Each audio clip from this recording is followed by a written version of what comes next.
Man, credit to Southern Miss for being disciplined there late, which they were. It's just the name of the game. Look at it. There was no walks until the 8th inning, and then we gave freebies, and close. There's some close ones in there, but the reality was it wasn't enough. And if you give freebies in tourney baseball, eventually someone's going to get you. I know their guy had a good night, Russo. Ended up going backside there on Dill. Great approach. But the reality is those always sting a lot more because you just didn't let them pelt it over the fence back to back to back.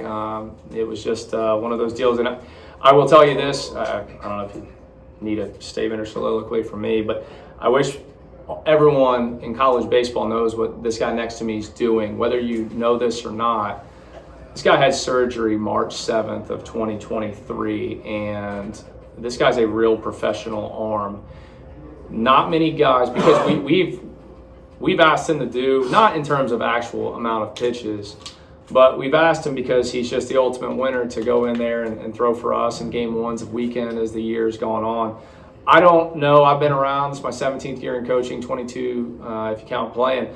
There's not many arms that can compete at 14 and a half months in this sort of setting and be their best. 7 Ks, no walks.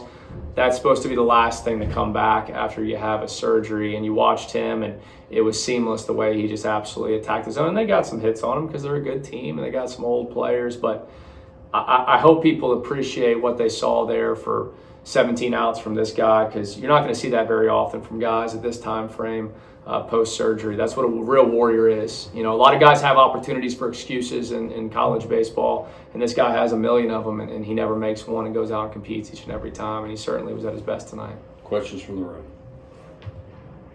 Davis Baker, WSK. Coach, how confident are you that you guys can flush this and move on to tomorrow in a win or go home scenario? I know they will. This group likes to be challenged. That's been their DNA since we really kind of started in the fall. I haven't been a head coach so long where I can give you years of experience, but what I can tell you is every time we get after them, Gary can tell you I got after him pretty good in the 2nd inning, and he responded like a winner. That's not necessarily myself or really our whole coaching staff's style per se, if you were to kind of like say, hey, well, how do you go about it? But it's what this group needs. And so,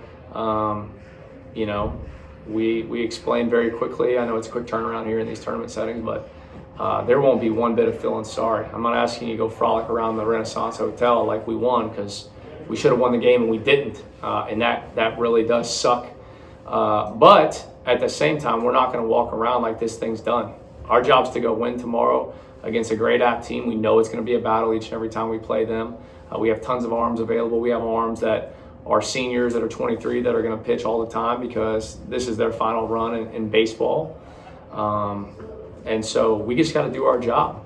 And if we do our job tomorrow, we get to play Saturday. And we know what that means, playing against these guys. But, there won't be anyone feeling sorry in a Troy uniform, that's for sure. Anybody else? Garrett, can you talk about your performance? Yeah, like Coach Mead said, my goal was to go out and compete. The 2nd inning was it's completely on me. I got to be able to locate all speed early. Unfortunately, that was not the case, and I had to pay for it. The 3 runs are all on me, and I was fortunate enough to settle in and go back out there and compete for us. But at the end of the day, that's what every pitcher's going to have to do. We're just going to have to come together collectively, and I think we're in a good spot. We got a good team. We're old. Our average age is 22 years old. We're close. We're fine. We're going to come out tomorrow and we're going to compete really well. Sam Scar with the Hattiesburg Americans for Coach. Most of us here in this room are also the Miss reporters, but so we've seen Dalton McIntyre hit infield singles pretty much every game. So I wonder, just from an opposing team standpoint, do you guys notice things like that in the scouting report when he's up to bat like he was there in the 8th? Oh yeah, singles. Yeah, it's unfortunate that it was a single and went like 9 feet, and I love that kid. He's an awesome player. I think he's one of the best center fielders in this league. Not only when he does the play, but he really goes and gets it. That one was of a different variety. The little jailbreak earlier, we probably should have gotten the hop. I know we talked about you know, we call them the jailbreaks, that one where he chops it hard on the ground and you have to get that ball in the air on that, you know, first hop or you're going to get burned because he's about a 4-0 down the line. But what I really do commend in that at bat was he just spoiled some really quality pitches. And so, you know, the way I look at it though, and I'll beat a dead horse because I can, I guess.